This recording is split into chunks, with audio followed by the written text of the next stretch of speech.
evening and welcome to the March 20th edition of Beyond the Headlines. My name is Colin Dowe and I'll be serving as your host this evening.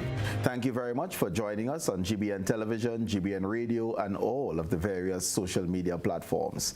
This evening we're talking Intercol. We're not going to be competing with each other, but we'll be sharing about Intercol 2023. I have a three-member panel. I was about to say a three-man panel, but that would be incorrect.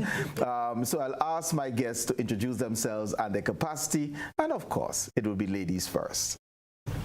All right. Good evening, Colin. Thanks for having me this evening among these esteemed persons. I am Samantha Antoine-Purcell. In my capacity this evening for the dialogue, I'm representing the Grenada Association of Principals of Secondary Schools as well as the Grenada Secondary School Games Association as part of the planning committee and the host of the Intercol Games 2023. Good evening and welcome. SB. Good evening, Colin, and good evening, my old schoolmate. We're not old. We went to school together. Thank you for correcting. But good evening to the listening public. I am Desmond Richard, Assistant Superintendent of Police attached to the Central Division as a second officer, second in charge. And my duty here is just to speak about the security protocols as it relates to Intercol. And we are excited. I am more excited because I have a son taking part as well. Right. But you know, it's something that we take seriously, security, and particularly where there are children involved.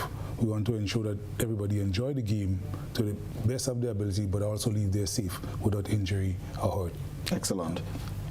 Johnell? And let me also add my greetings to you, Colin, and to the listening public, and likewise my colleagues here. My name is Johnell Mitchell, the director of the Games, Intercol 2023. So when it comes to all the technical aspects of the Games, ensuring that we have a smooth running event, management of the event, I will be operating in that capacity for the Games, basically. Okay. And I'll start with you because I'm with you. Give us a little bit of background and history of Intercol Games. I mean, I know we all went to secondary school and we know the excitement, but just recap for us some of the highlights of Intercol. And you cannot, Colin, speak to Intercol without really realizing that it is a community activity. It is a household name because each person, I can guarantee you, almost each person who is listening here right now or looking on, they can recognize or identify with a school or so who has participated in Intercol over the years. And we see the level of excitement that it brings out when you look at the wide range of ages who come to the stadium to view the event. That shows the kind of impact it has. This year, Intercol will be celebrating 55 years. So it's the 55th year of Intercol. For sponsorship-wise, prior to now, we had Scotia, but within the last 2 years or so, the last 2 years we've seen Republic. They were on prior to that, but COVID did not give them the opportunity to already showcase what they had. But Republic, for the last 2 years, they've been our partners. Of course, Intercol has bred many stalwarts. When you think of track and field here in Grenada, we think of the likes of Wayne Maxwin, who is still very much so involved in the sports coaching-wise and also officiating Cyril Cox. We think of Eugene Licorice and Wanda Niles and Langain and Celine Langain and all these people who have been a part of the event over the years. In more recent times, we think of the Sean Lamberts and the Junior Charles and the Kyle Neptune and all these kind of people. And even coming now, you think of the Ethan Sam and Tig and Peter Kinnan, these younger athletes who are a part of us. And well, most of we have some persons among us. When you think of Kirani and Rondell Bartholomew and Lyndon, all of these young men, they came through the whole aspect of Intercol. Intercol in itself, it's rich, and it has seen some great rivalry over the years. We think of the St. Andrews Anglican Secondary School, SAS. They've had the most championship, I believe some 20 or so championships over the years. So 20 of 54. Yeah, so that tells you the mark. Percentage. Exactly, that tells you the mark that they've made, and that strong rivalry between the SAS As a McDonald College over the years, and then you think in the female category with the Anglican High School and the years of dominance with St. David's, the St. Joseph's Convent, St. Andrews, even St. George's, and Boca at one time, even they were champions. So Intercol in itself, it is a household name, it is a part of us, it is something that generates a high level of excitement, and I am eager to see what it's going to bring out this year, and I could guarantee you the public come out there at Intercol 2023 and you would not be let down in any way whatsoever. All right. Samantha, tell us, when you expect us to be there, what time, for how long? Just give us something on the format of Intercol 2023. As Johnell mentioned, Intercol is a household name, brand, all of that. So I would suspect all time off has been requested and approved for next week, Tuesday, Wednesday, and Thursday. Honorable PM Mitchell, I do believe those are going to be lower productivity days because everybody is going to be at the Kirani James National Stadium. Tuesday, March 28th, Wednesday, March 29th, Thursday, March 30th. Starts early in the morning, 9 o'clock, wraps up at about 6, and we want to ensure you don't miss a single day. Simply because, unlike prior years when you had, years back when you had a heat day and then a finals day or a girl day and then a boy day, that has been done away with for quite some time now, and every single day will have in it heats as well as finals. Every single day will have your relays in it. Will have your 200s, your 400s, your 100s. So you don't want to bargain on asking for one day off on the Thursday and miss the excitement of day one and day two. This is not the office vacation. I know many persons in diaspora already booked tickets, we know that for a fact, and are coming in. And we want to ensure you secure your tickets very early and you are at the stadium. The opening ceremony on the first day is going to be off the charts. Many surprises in store. So you want to ensure these 3 days next week you are present and accounted for at the National Stadium. Let's hear it one time. What is the price per ticket? So we know we're running from 9 to 6 daily, Tuesday through Thursday. Right. What's the price of the tickets? So I'm going to pull up here right quickly because I want to be able to give you the drop down for all ticket prices. So you have different options, bleachers, secondary pavilion, main pavilion, and whether you're adult or child, that makes a difference. So first and foremost for our students, because this is, as well as the sports, this is also education outside of the classroom. So we want to ensure that our students are well accommodated on the bleachers in full school uniform. So you show up. Student is defined as someone in currently employed. Not ID card. No, not someone in school uniform. Let's not go there because we've had quite a few instances of very young-looking adults in school uniform. I don't believe superintendent can fit into the green pass. So you might be surprised. So we're encouraging as much as we are all great, we love our schools and we cheer on, we're asking our adults not to wear their old school uniforms on that day. Even if you do, it wouldn't work because when superintendent speaks, he will speak to the fact that the IDs for the students have to be presented at the gate. So I don't think you'll have that. So first and foremost, students will be housed on the bleachers, only students, no adults, and you want to ensure that you're in full school uniform, not partial. It's still school, so the rules will apply, and then additionally that you are with your ID. You present your IDs at the gate. Bleacher tickets, day 1, we're looking at just $5. Day 2, we're looking at $10, and day 3, $15. So it's not expensive for students to be present, especially to be present all days. We do have season tickets for the bleachers this year. We've done it before as well. So there's $25 for season tickets for the bleachers, which can take care of all your 3 days. And we encourage parents with multiple children to take advantage of season tickets. So essentially, $25 for a season ticket for a student, $30 if you buying each day, so there's a $5 saving. There is. Any rationale as to why the increase in prices as you move from day 1 through day 3? The excitement gets better. So you don't want, and no, to be fair though, in my opinion, all the days are worthy of a $30 ticket for students. However, we have to be mindful, we don't want to bar the persons who are unable to afford a $30 ticket every day. At minimum, we want our students to be present. And we do have multiple parents with multiple children. Right. Be also mindful that we have a lot of out of St. George's schools, and transportation costs also has to be considered. When a parent is sending a child to Intercol, it's not just a ticket price, it's a bus fare. It's what they're going to eat for that day. So when you consider all of that, we had to ensure the ticket prices for children or for students particularly affordable. Okay, so 5, 10, 15, 5, 10, 15. Tuesday, Wednesday, Thursday. Right. Adults. Now, if you're adults, you have two categories. You can go into the secondary pavilion or you can go into the main pavilion. If you're in the secondary pavilion, day 1 sees you at $10, day 2 at $15, and day 3 at $25. So as you can see, still quite affordable for adults.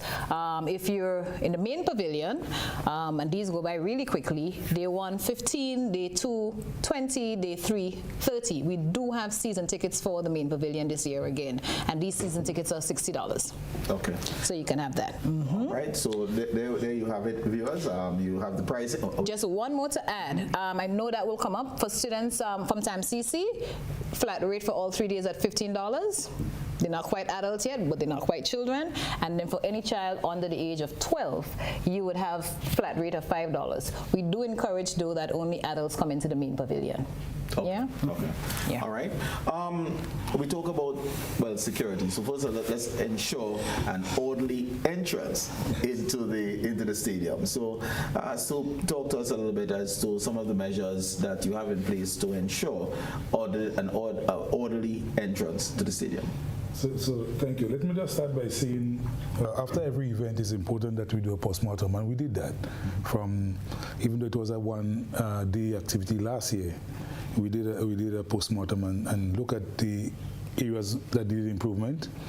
And I can tell you, to start, this is one of the intercalls where we believe that it is going to be not only excited, but a lot of people will be there. And so we have taken every measure possible to ensure that it's, as we said before, it is safe.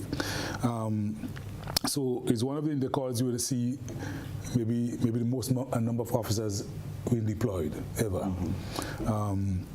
Of course, some of the things we observed last year is that, especially by the bleachers area, even we had a good search going. Police and security, private security were doing search in their bags and what have you. And I think there was a decision made this year that no bags, which should be easier. But you will find persons coming. But we have a good mechanism at the gate to ensure that people are properly searched. So they must do that. They will be searched, and so that to avoid people getting with weapons. So and this is something we pay a lot of attention to. But let me ask you this. I mean, if you come into Intercol, you're saying that you get weapons coming to Intercol. Yeah, you might be amazed. Not only that, not all pens are pens. Within the pen is a sharpened instrument, a wire, something very sharp. So if you just look at it as a pen, it's actually a weapon adapted for stabbing and wounding. And so that's why if you have a pen, we will open it, we look at it to make sure it is a pen. And last year we took a lot of pens away, because even pens are dangerous. Let me ask you this. Do you take away the pen or do you turn the person away? No, we take I'm actually quite serious here. If one comes with a weapon to Intercol, it means they're not coming to sports. Right. So shouldn't we adopt the attitude where we turn them away? And we announce this from early, so that if you come with a weapon, you're not getting in. It's period. It's not because you're not getting in. Period. So you lose the opportunity to participate in what will be a Mecca Games. I think that's a good idea, but we try to be a bit lenient sometimes. So as I said, there would be the searches, there would be patrols and the perimeter as well. Because one of the things we observe is that even though persons come in and they're clean, the person on the outside, even whether it's drugs or weapons, particularly in the bleachers area. So there will be patrols on the inside as much as there will be more police officers placed on the bleachers and within the various stands to ensure that throughout the games, persons behave themselves, and we minimize any potential mishaps or danger breaches. Okay. So that will be done. In fact, we have employed one of the highest level of security measures. The VOC will be in venue operations center will be up and running. The command center will be up and running, and you will have an ASP of at least all the days, ensuring managing that event with an inspector that is running the operations and a sergeant on the ground, so that you ensure that you have enough supervisory control, so that any decision maybe one of your junior officers may encounter, there's somebody they can call for advice to make sure a proper decision is made. Have you had to make arrests in previous intercalls? And then Yes, in fact, how many are we looking at? Even last year, we had to arrest, not many last year, but I could tell one where we held a guy with I can't remember the exact amount now, but it's a large portion of marijuana. How we got to get somebody sent up for him as well. Right. And so vigilance is one of the things we preach for officers, and alertness, and keep your eyes open, because Colin, you would know, no matter what measure you put in place, somebody will try to beat it. Right. They come, they examine, they watch what is happening, and they make a call, and they look for loopholes. And so we are doing everything that we can this year to ensure that we stop all those loopholes and to ensure that persons are safe. One of the things I must stress is this. The commissioner, not to this, a few years now, has mandated us to have a zero tolerance and offensive weapon. Even things that threaten language, that try to harm, we take seriously, because it's from those things we realize things actually happen. So when we hear that, we move swiftly to minimize what could be a potential problem. And so these are things we will be taking very, very seriously that day. And of course, I'm guaranteeing you that the event will turn out well, security-wise. Johnell, I know you are the technical director for the games, but I know that you're stationed 8 to 4 and sometimes past 4 o'clock at the Ministry of Education. So share with us, what is the role of the Ministry of Education in Intercol? I know Samantha would speak to the Principals Association, but the role of the Ministry of Education? The Ministry of Education supports Intercol wherever it is held, in the sense that they also see it as an activity of school outside of the classroom. It's an event that is set aside for learning, socialization, and all of these other aspects. And the ministry supports these things. It also sees Intercol as a form of wellness, health and wellness, and it is something that is being promoted throughout the country. So things and areas like that, you definitely will get a ministry support. Additionally, a number of our officials are a part of the school system, most of the primary school system, some of our most senior qualified officials. Again, through that mechanism, the ministry gives support for these officials to be out there to lend support to the games, so at least the technical skills and everything can be applied, so ensure that we have the kind of quality of the games that we really want going forward.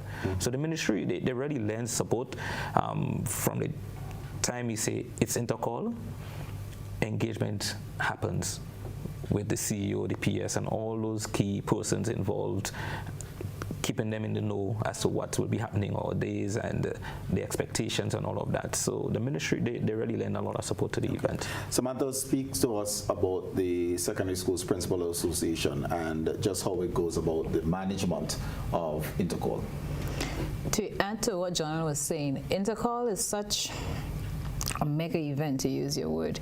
It is not just the Ministry of Education. We have multiple ministries that are involved in the planning and execution of Intercol, significant stakeholders. So you talk about the Ministry of Education, that's a given. Ministry of Sports, that's a given. Ministry of Health, that's a given. And so you'd find that in all these ministries, you have key stakeholders that without them, the games will not be able to be delivered. Then you have the role of the RGPF, that's significant. Medical teams, that's significant. Security outfits, that's significant.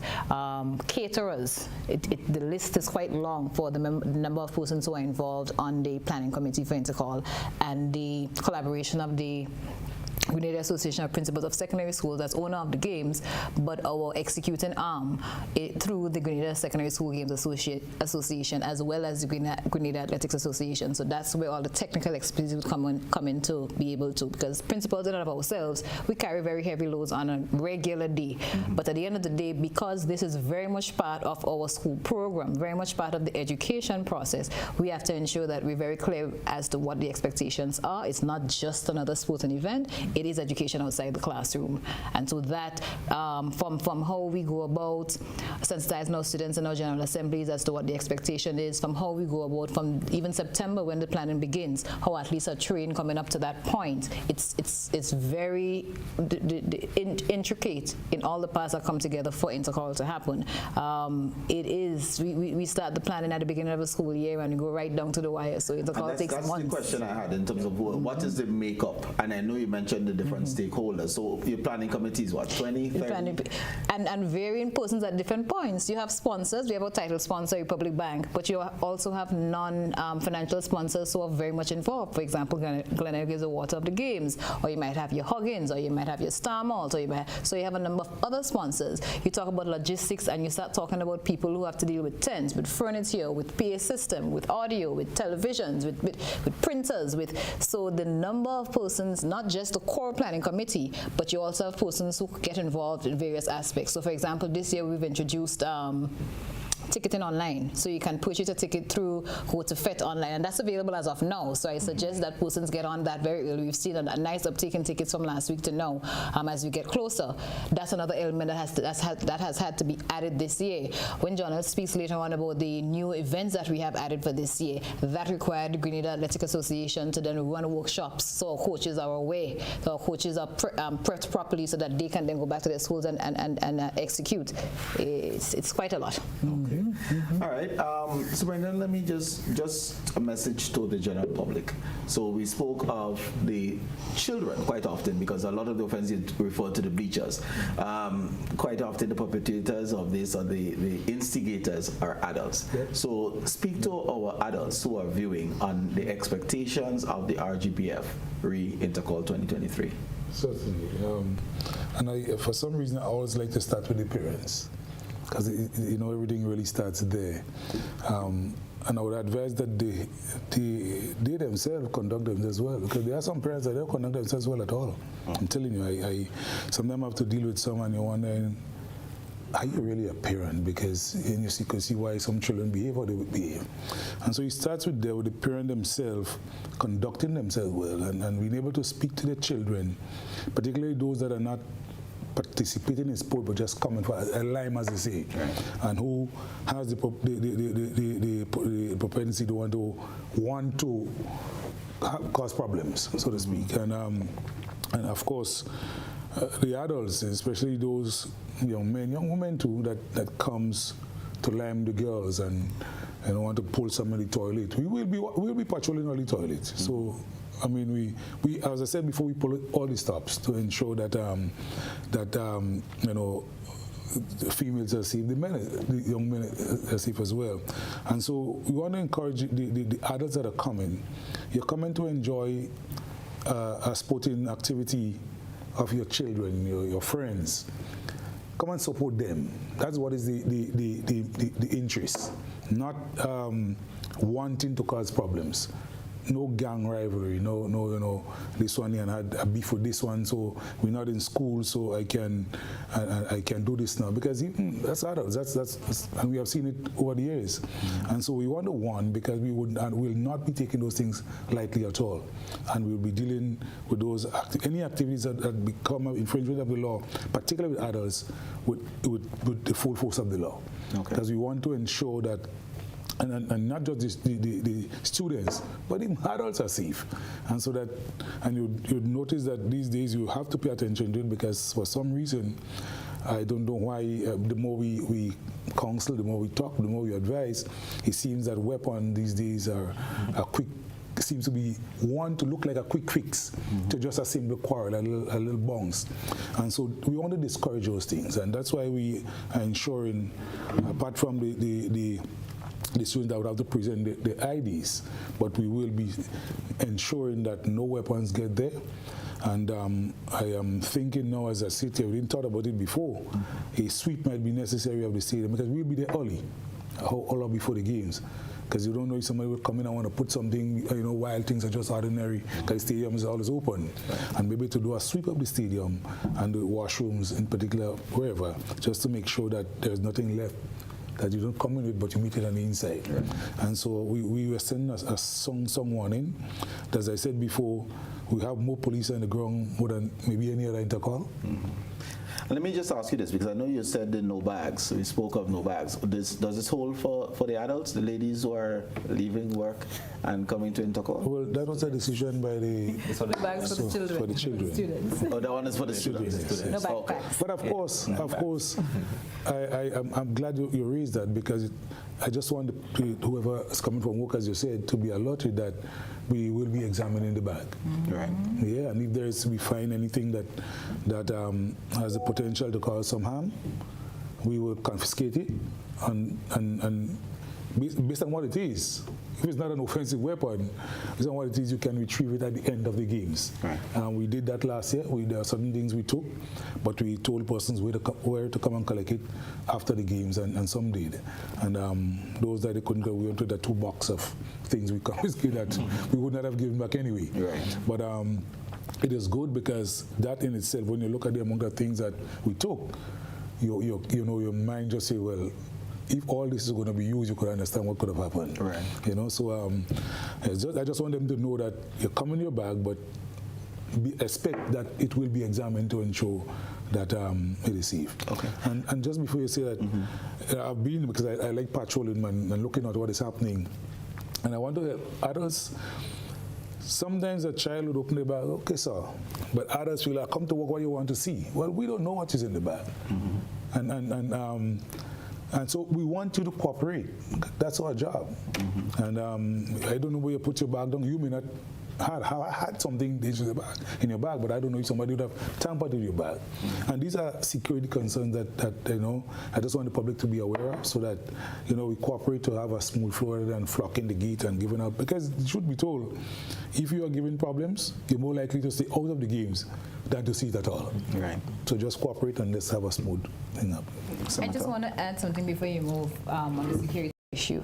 I think one of the takeaways, in addition to what you're saying, is at the end of the day, Intercol is being live streamed. Yes. Intercol is a national brand. You don't want us to be on the international platform and airwaves presenting fights, presenting a ruckus in the bleachers, presenting bottles throwing. So it's not just students. Adults have to be mindful. You spoke about it. Parents from home, you have conversations with students. There are teachers who are working the game. It's a work day for teachers. So you're at the game as well, at games as well, managing students. And of course, RGPF will do their bit. So that what we present on the national platform is a safe games and enjoyable games, and it doesn't give an image that we're lawless people. We're not lawless people. All right, so there you had it. It's a safe games. We're not lawless people, and it's an opportunity to support our children, an opportunity to support your school, and also, because of the live stream, showcase Grenada in its best light. Viewers, we'll take a break, and we'll be right back.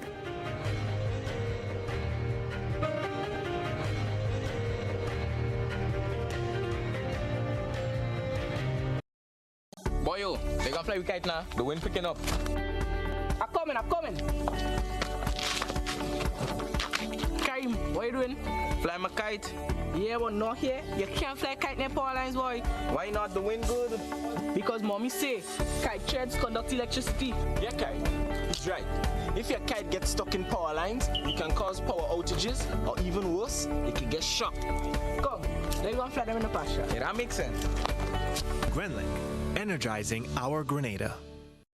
Are you looking for a way to make a meaningful contribution to your credit union? Nexa Credit Union invites you to consider volunteering your time and expertise to serve on one of the following: Board of Directors, Supervisory and Compliance Committee, or Credit Committee. Members wishing to be considered must be active members of the credit union, must have the time to commit to the duties and responsibilities of the position, be of good standing, and possess a reasonable understanding of the credit union's philosophy and operating principles.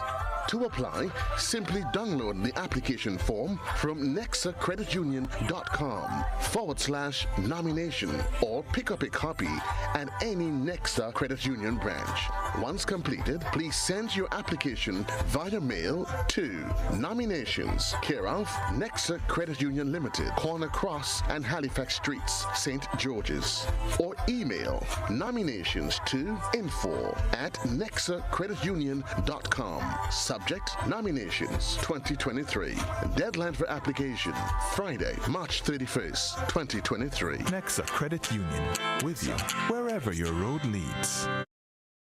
Island Stars annual Easter clearance sale is here, and boy, do we have some exciting deals for you. Massive savings on tires to be had, with discounts from 10 to 35% off on all tires store-wide. Buy all we have in the low stock model and watch your discounts skyrocket with a huge 50% off, plus Just get chip edge styles for as low as $1. Yes, we're clearing out our old stock to bring in the new. And that's not all. The Easter Bunny has added extra savings on tubs, bathroom vanities, tile tools, and so much more. It won't get any better than this. Jump on these excellent deals and visit our Island Style showroom on Monroe Road in Grenada or call 439-TILE. That's 439-8453. Sale ends Holy Saturday. When you think tile, think Island Style.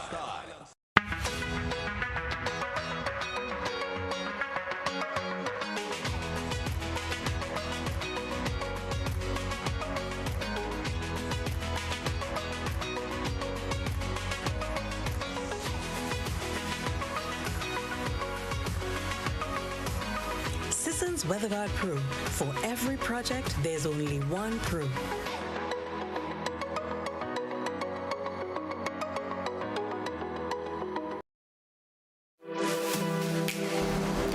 Here is a little known fact.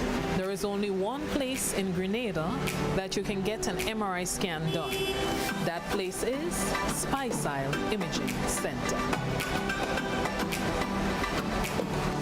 Yes, Grenada, that's the truth. Other centers could offer you other scans, but Speysile Imaging provides an authentic MRI scan. Here's another little known fact. Speysile Imaging has 3 centers. We operate at Grenville, the Carnage, and at the Ocean House, Grandlands. We provide the widest range of laboratory tests and services. CT scans, x-rays, mammograms, ultrasounds, and a host of other services. We are fully staffed by a team of family doctors and specialists. Call us today at 444-7679 or 440-1500 or visit any of our 3 locations. Speysile Imaging, from seeing the doctor to getting lab tests, scans, and pharmacy services. We are here to take care of you.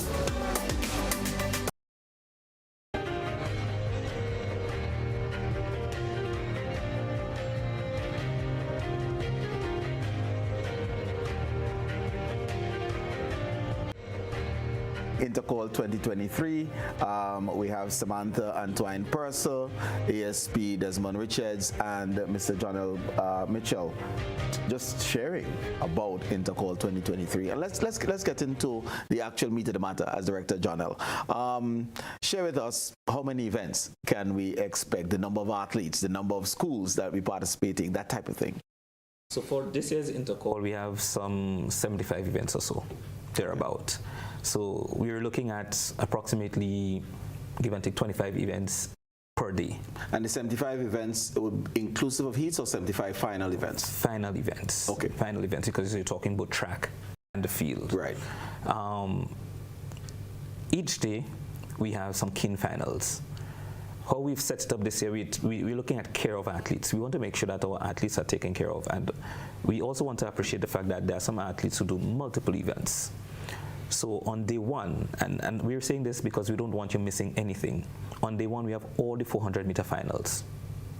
400 meters coming so early? So early in the game. All right. Day 2. So you had to be there for day 1? You have to be there for day 1. Right. Day 2, 200-meter finals. Okay. Day 3, 100-meter finals and relays.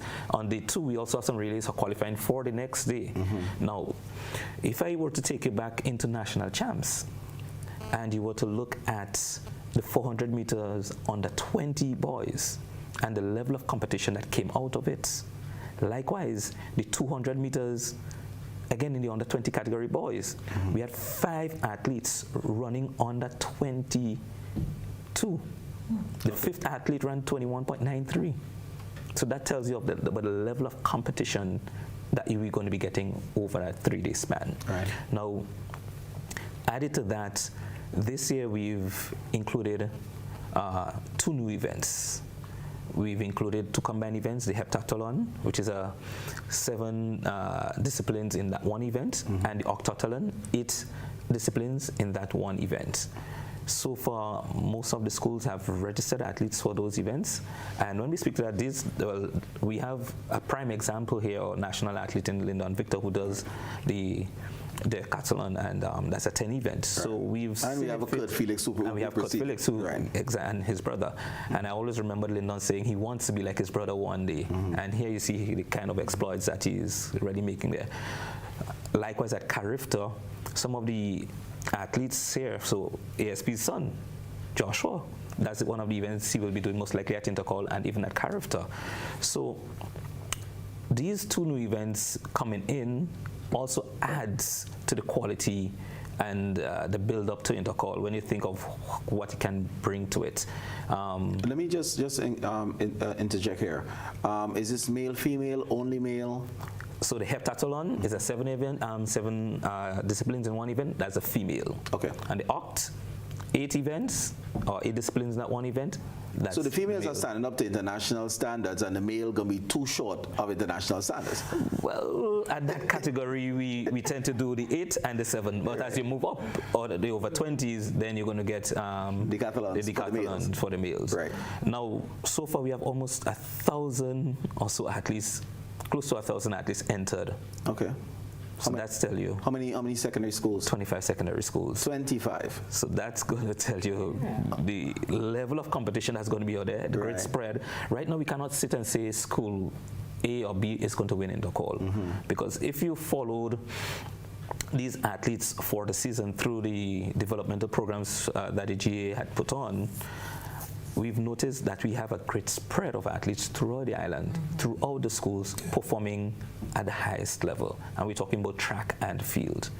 So we cannot sit here and say SAS is going to go with it, or GBSS, or Convent Grenville, or Anglican High School. Continue calling, you'll get it right one shot.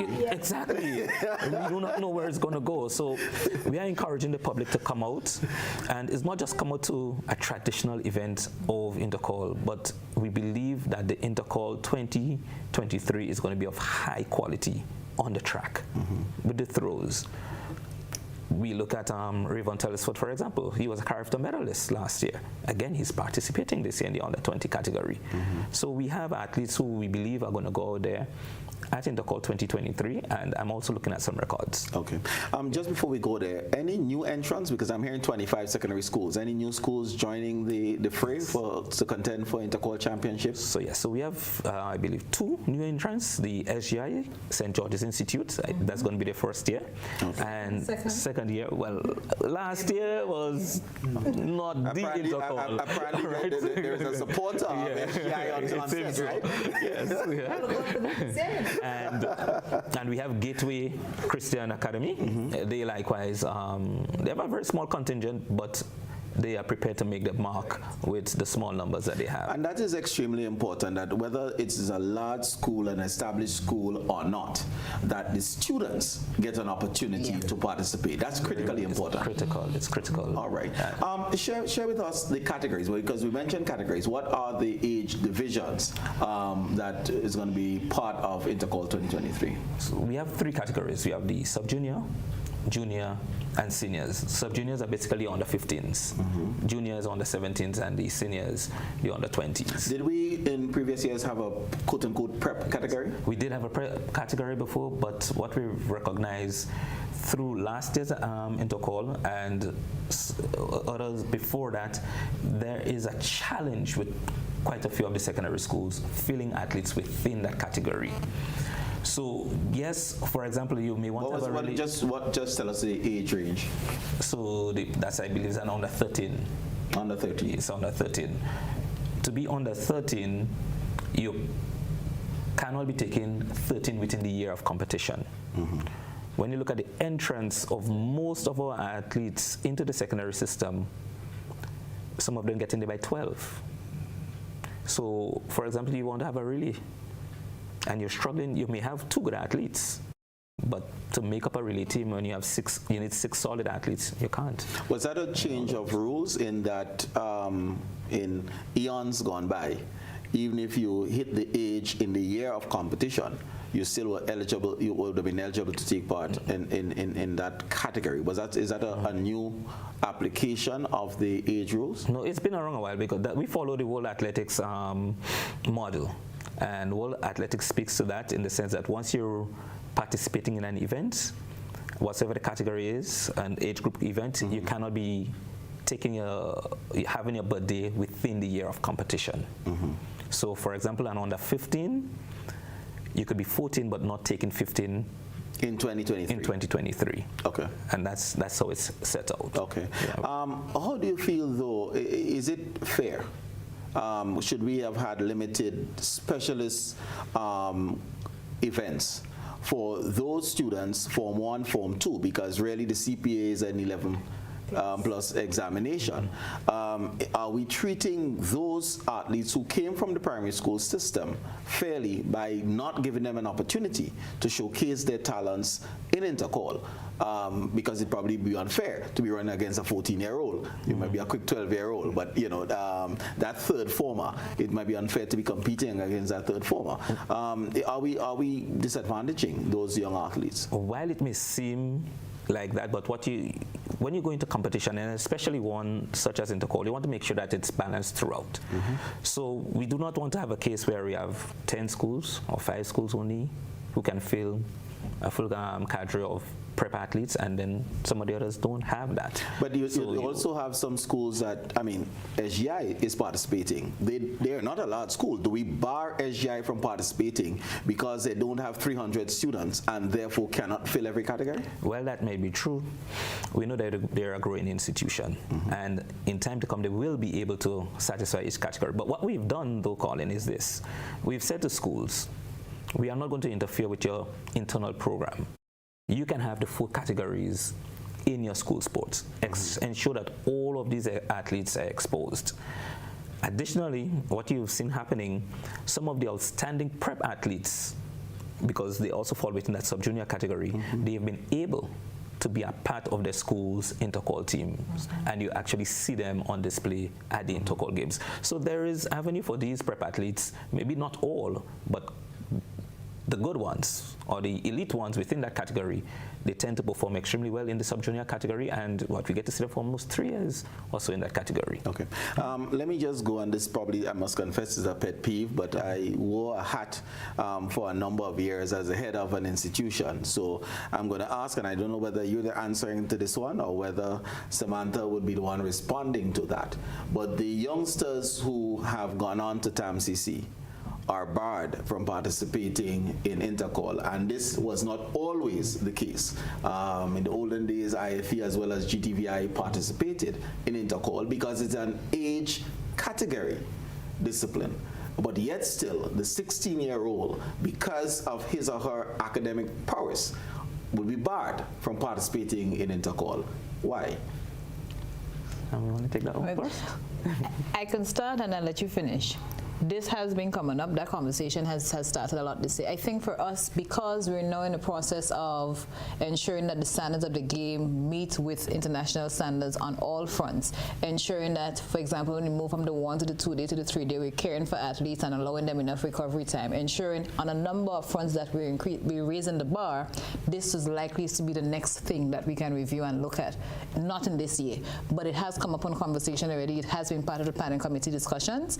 It's not one we're going to address in this year, but we definitely will do so for going forward. I'm going to hold your foot to the fire. Can we have a commitment? God's be alive. Because, well, and the idea really, Intercol is not about who wins, but it's about the student athlete. And if we are focused on the athlete, and we honestly, full confession is that we don't have a well-developed club system in Grenada.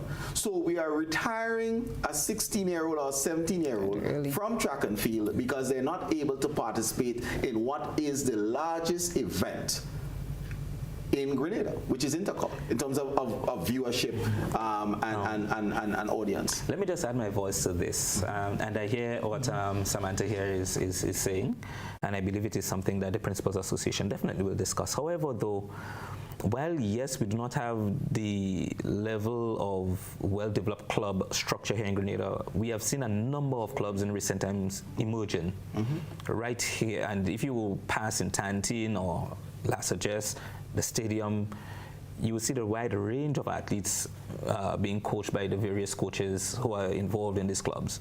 And through these mechanisms, we've seen a number of these same TAMCC students being involved in these clubs, and that's where the GAA, the Grenada Athletics Association, come in.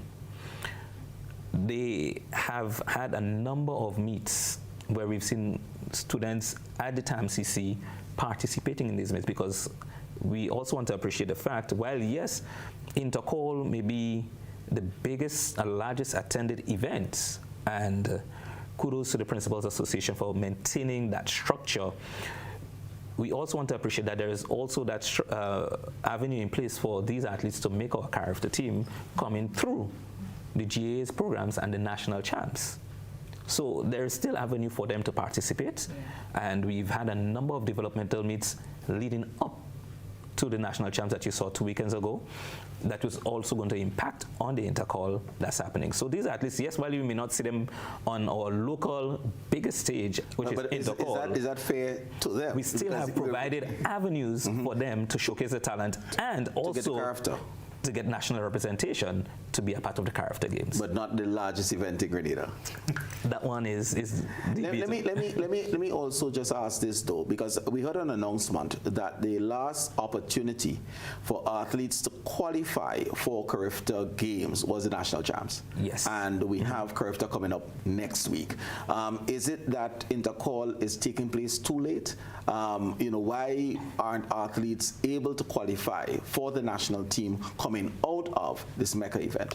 Now, in order for one to make any national team, it must go through the selection policy at our national events.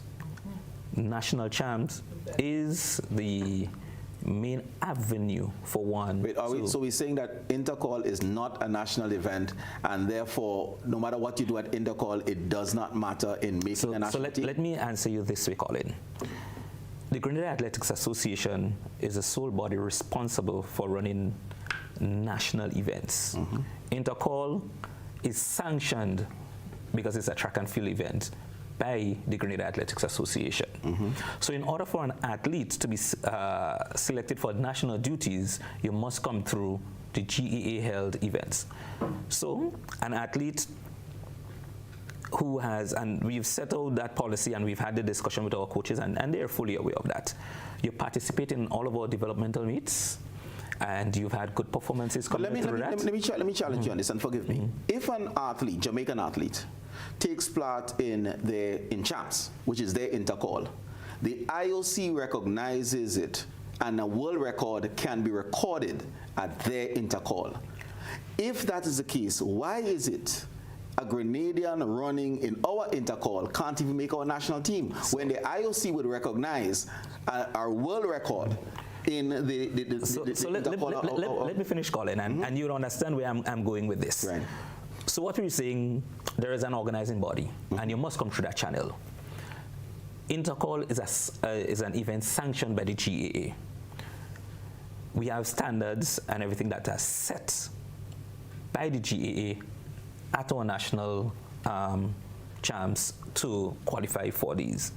But what we've also said as an entity, if an athlete performs exceptionally well at Intercol, all right, he or she can be considered, seeing that they have also participated in some of our GAA-sanctioned national events. I'm going to challenge this. So let me just ask this: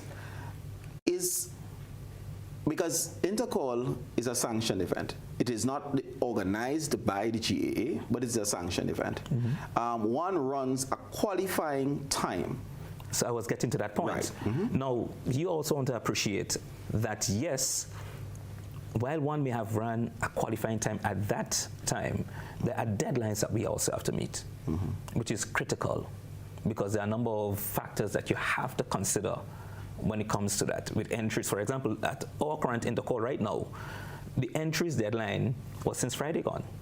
So you do not just jump up and say, okay, this one has qualified, let's put them in. No. There are standards that must be, and principles that govern entries for character, for example. Normally, the entries are usually about 3 or so weeks prior to. So we want to ensure that our athletes, if you're vying for national selection, of course, you must fall into that here. And so, I'm comfortable with that. So let me just ask Samantha as a follow-up, which is how I opened this. Is Intercol taking place too late? In other words, should Intercol be earlier in order for the administrative things to take place, so that a good performance in Intercol can also qualify one, because the GA sanctioned event can also qualify one for the national team? I think what I might want to say to that is it would depend on when character is falling. Like in this particular year, national champs actually took place before Intercol. And so all the clubs which we've seen this year the growth in the club structure actually significantly so this year, they would have been prepping for that even before Intercol took place. But even though Intercol is now happening, there is still that window, even though national champs is passed, to be able to qualify if that is the case, as Johnell is speaking to. But in order for one to qualify there, though, they must have participated in our event. Yeah. Because you want to appreciate when it comes to national selection, you must go through the right channel. Now, if one runs a record at the gate. No, but hold on. Let me check. Because there seems to be an exception for someone who runs a record. There should be a principle. And I'm saying not just a record, but it's within our qualifying time. Huh? Yeah, the qualifying time. Because I'm saying if it is a sanctioned event, shouldn't performances at that event qualify one as well? Not necessarily, in the sense that, as I said, because GA is the umbrella body. There's an event that is set aside specifically for national selection. National selection is done through our national championships. So, yes, you may have an athlete who've performed well at Intercol, but we must be able to at least see that athlete participating in our national events put on by the Grenada Athletics Association. So you can't just figure, well, and you pop up Intercol, that's it. We must be able to trace you. We must be able to see where you are. We must be able to see your developmental stage. There are a number of things that must be a part of it. And the national selection policies through our national event, we not say that we will not give consideration to someone who has done an exceptional time, but we must have had you as an athlete participating through our national events throughout. Okay. And there are quite a number of avenues for you to do that right now with the current construct of the GA. Okay. And just to add, be mindful too that all the secondary schools, individual sports will have to take place before any of these things are happening. So you can't push Intercol too much further in terms of early. And I'm just also noting in terms of the Jamaican context with national champs, it's happening simultaneously with us. So their timelines are very similar to what we're using in Grenada. All right. Let's just get back to some of the security measures. So let me bring you in, ASP Richards. What are some of the things? So we spoke of the entrance, right, and expectations of also of the adults. But some of the things that you'd like the public to be aware of in order to ensure that there is a smooth execution of Intercol 2023. Well, let me start with the vendors, because of course no bottle drinks would be allowed, glass bottle drinks are allowed. So yes, the vendors would have it in the various stations or bars, but the drinks itself would be in paper cups, plastic cups. So that is one. Also, one of the things we look at as well. Let me just pick up at the parking as well. The Caribbean Stadium Park would be, you'd have some parking there. Some portion of it will be for officials. You'll have parking on the parking lot over by the cricket stadium, and we would use what's the college ground as a spillover, if because we expect a lot of people just to be there, and somehow we look as if we have more vehicles than people these days. Well, let me ask you this, and this is not Intercol.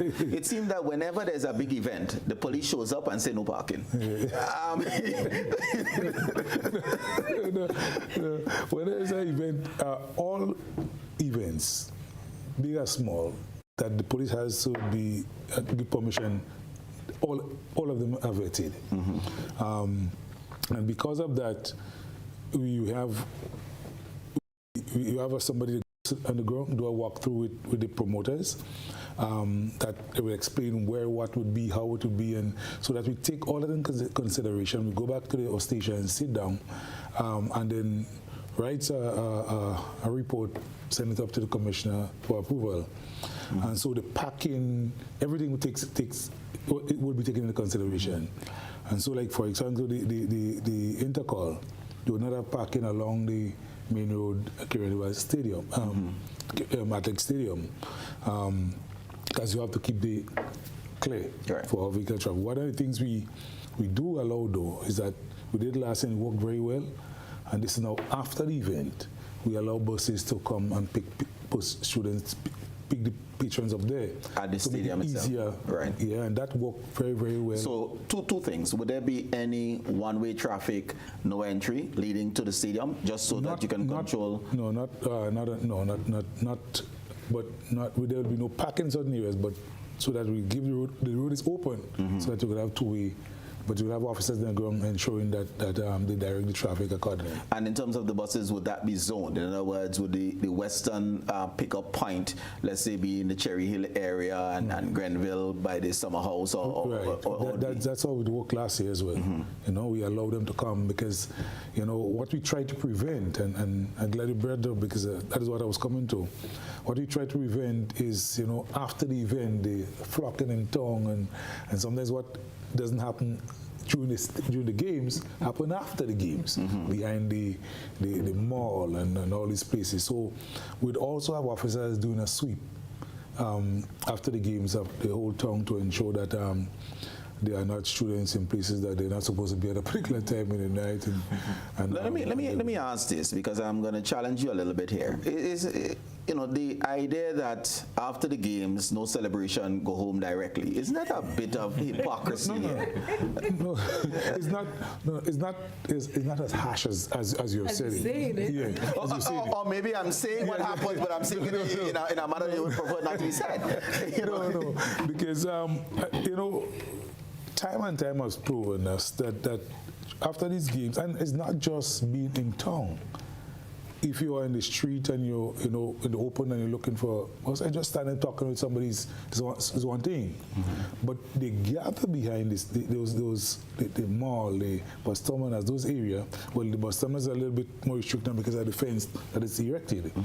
But and the type of activities that occurs there is amazing. I mean, from sexual activities to drug activities, and well, you didn't get to drink the alcohol in the stadium, you drink it there, and the next day, hey, this person didn't get home, and police have to be looking for this person, or that person got injured, and they have to be looking for maybe the perpetrators who, and you know, having to rush people like that. Well, all these those have happened in the past, and so it's all about preventing those things from happening, and to ensure that persons reach home, you know, reach back to the home safely.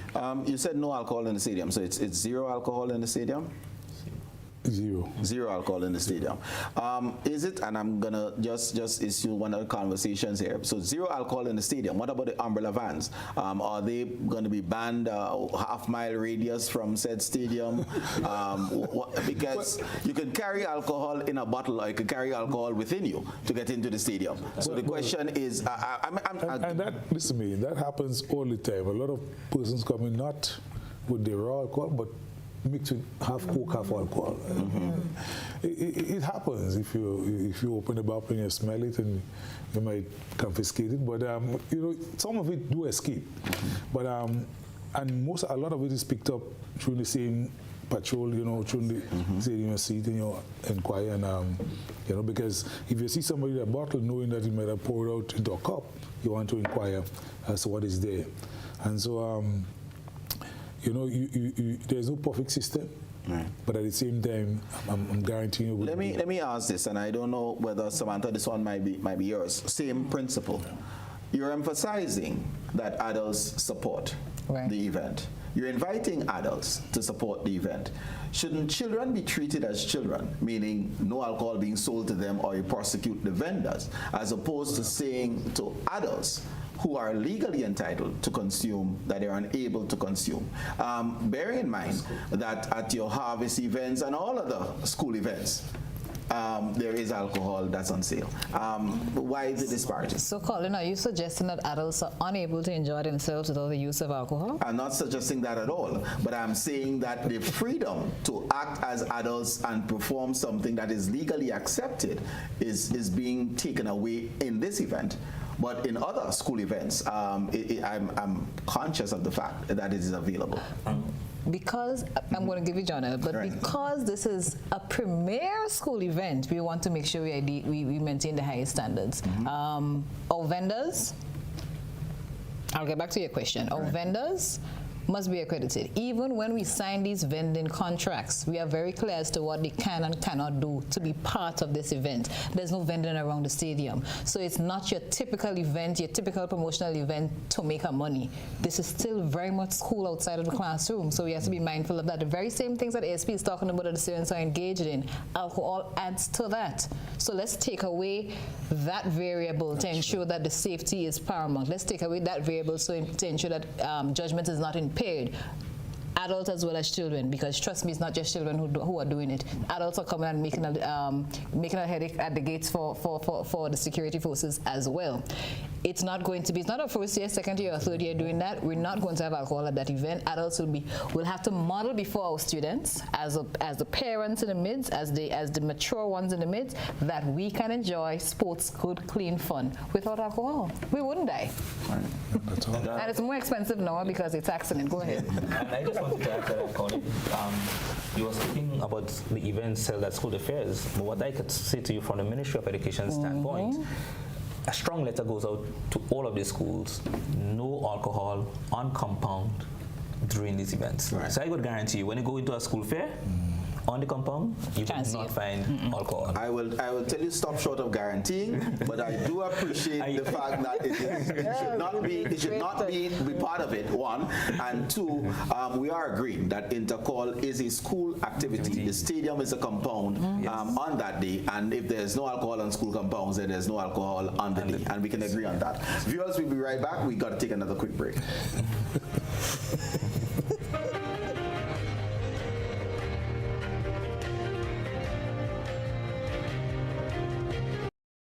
When a loved one passes on, we all need the comfort, support, and guidance of a trusted friend. You can rely on LaCour Brothers Funeral Home. We provide a personalized professional service that exceeds all expectations. Our dedicated staff responds to your every need with the greatest detail, ensuring affordability with a variety of options. Our upgraded state-of-the-art facilities, spacious air-conditioned chapel with live internet streaming, a modern, environmentally safe crematorium, the only of its kind on island, private viewing spaces, large on-site repast center, a modern transportation fleet. Join our burial society today and make personalized arrangements for that final moment. As you prepare to enter your loved one into eternal rest, visit or call LaCour Brothers Funeral Home and select a package that brings added comfort to the entire family. LaCour Brothers Funeral Home and Burial Society, continuing a tradition of excellence.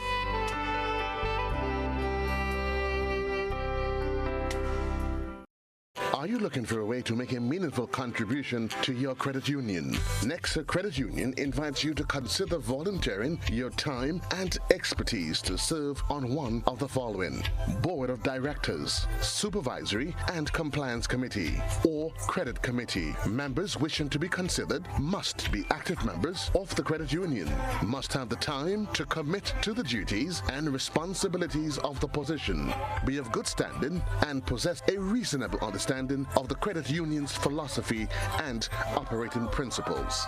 To apply, simply download the application form from nexacreditunion.com/nomination or pick up a copy at any Nexa Credit Union branch. Once completed, please send your application via mail to Nominations, care of Nexa Credit Union Limited, Corner Cross and Halifax Streets, St. George's, or email nominations to info@nexacreditunion.com. Subject: Nominations 2023. Deadline for application: Friday, March 31st, 2023. Nexa Credit Union, with you wherever your road leads.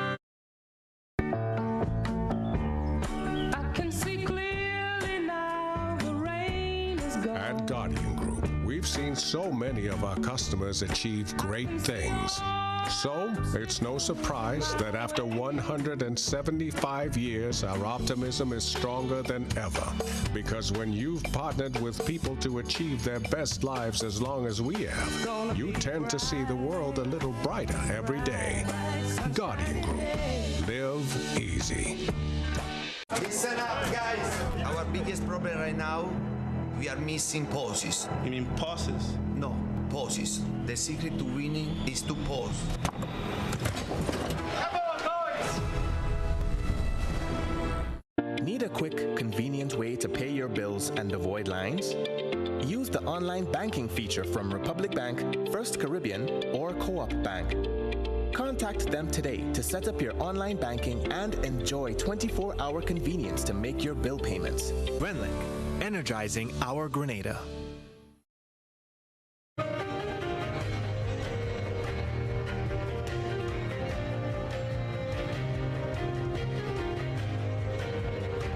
Welcome back, viewers. We're speaking Intercol 2023, and we invite you to participate with us. 440-1252, that's our number. Feel free to call in to join the conversation. Johnell, you made a point of taking care of the athletes. So the 3-day spread, the spread of events, yes, combination of heat and athletes, heats and finals, but making sure that there's appropriate recovery methods. Let's think of the athlete in other ways. Initiatives for sports scholarships. Have scouts been invited to attend our Intercol championships? The type of investment being made in coaching staff to ensure that across the 25 schools, our athletes are in good hands. Counseling for our students, proper nutrition if they are going to be performing at a top level. Academic support, because for a scholarship to come, you must have those CSEC passes. You must be qualified to go to college in order for you to get that sports scholarship to college. So academic and student support for athletes.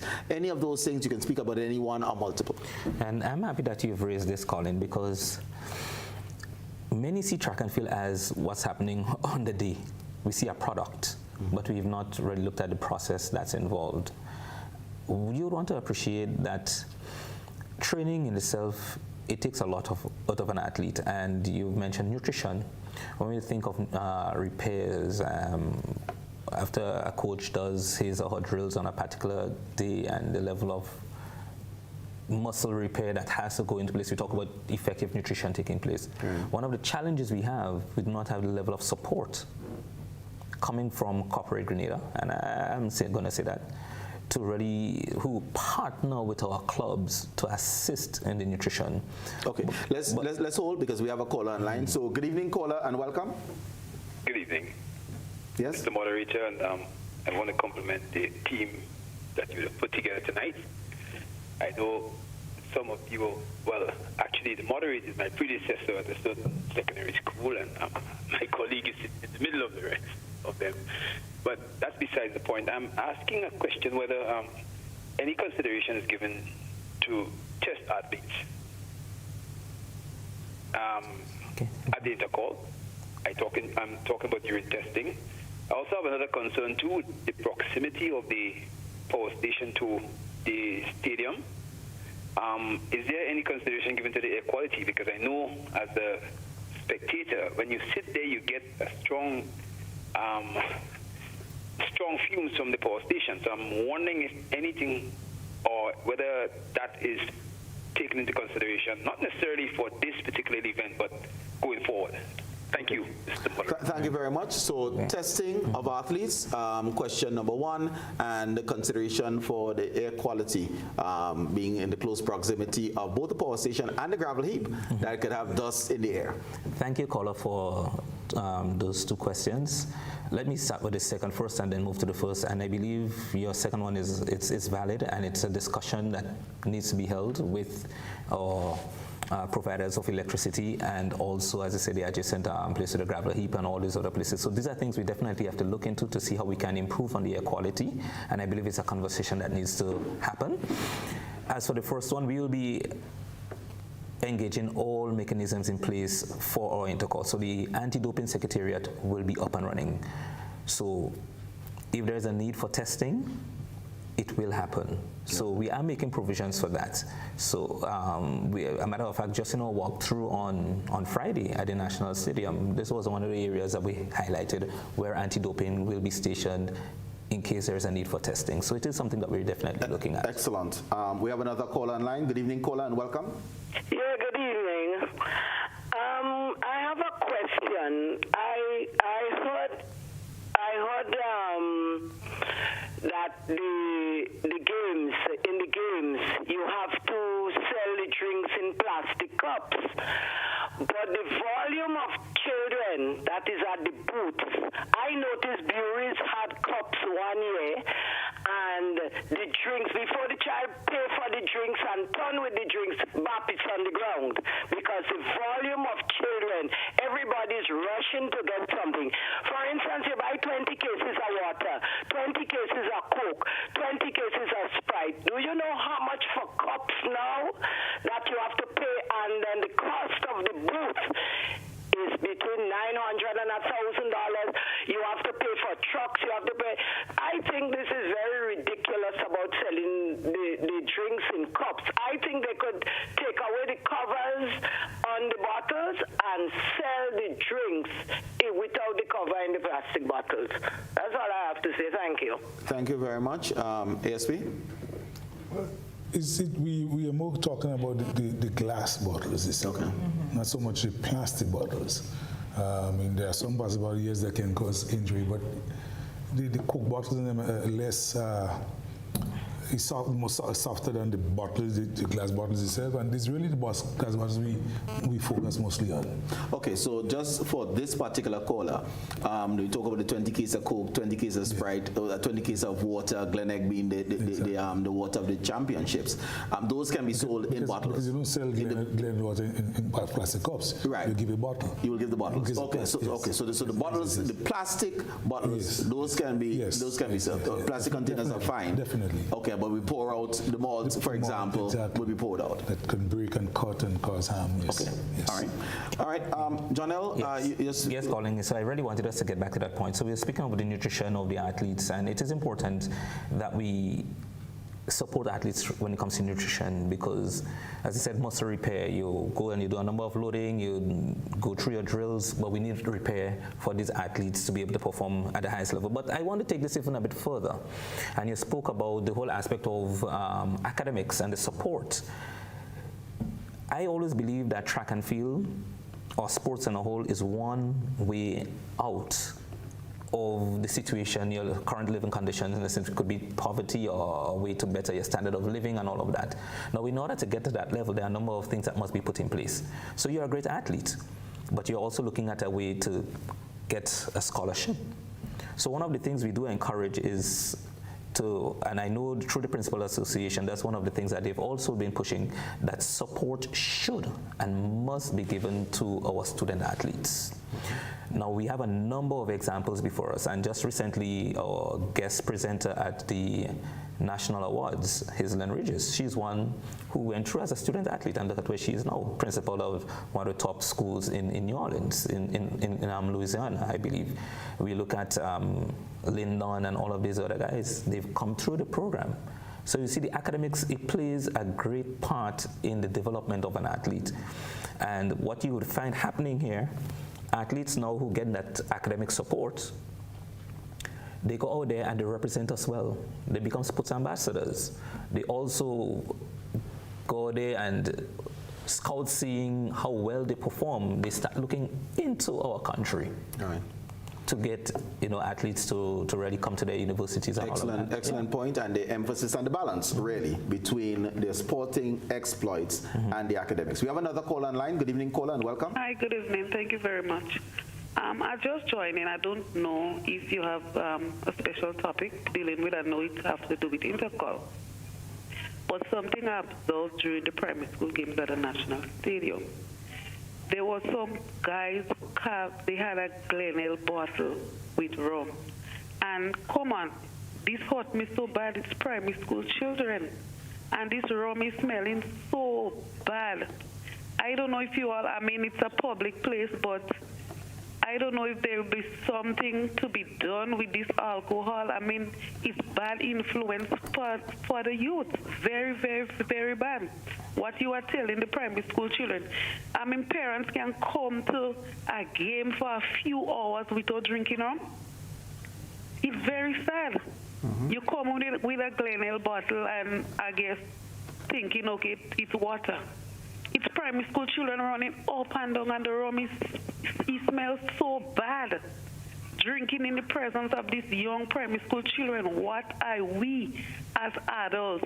What are we portraying for the youths? And when they do things, we are the same ones that is coming down on them. Right. We have to set examples.